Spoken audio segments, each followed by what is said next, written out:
Joining me now, former FBI Special Agent Jonathan Gilliam. Jonathan, the FBI is going to be holding a press conference with local Utah police in about an hour from now.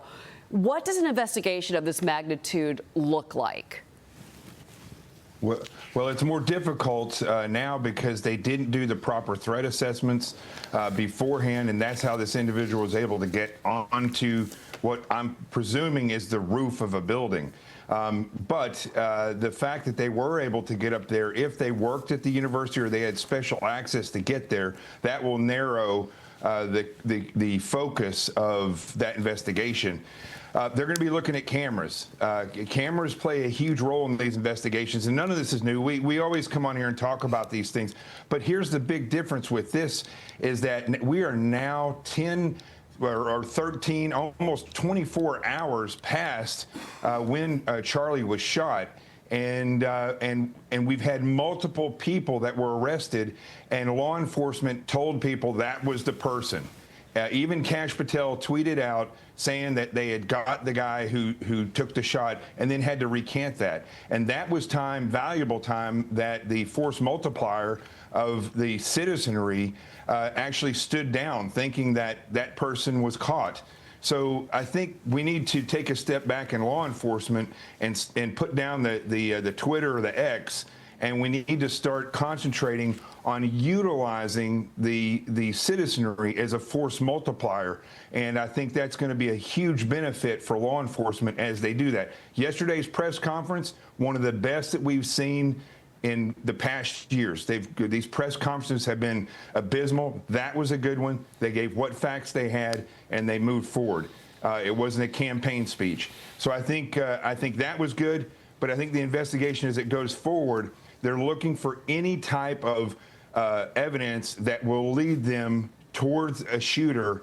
And at this point, that's a very difficult thing because the individual is able to get up there and leave without anybody seeing or being able to identify him. Jonathan, but we have multiple pieces of video. There were, 3,000 students. They all had their phones out. But also we have a 911 call. Listen to this.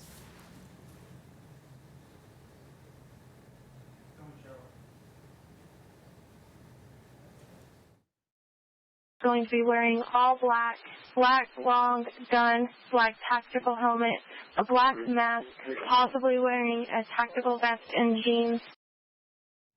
That's a description of the suspect, Jonathan. They've got it. Yeah, but see, that's the individual could have gone back into a building, taken that off, and left with everyone as they were running out of that school. Because that was the other thing. There was only 6 police officers that were there at that point in time, and apparently none of them were over there where the shooter was located. So as people ran for cover or to get out of there, it would have been very easy for that shooter to secrete his stuff back into a bag or somewhere in the building and then leave.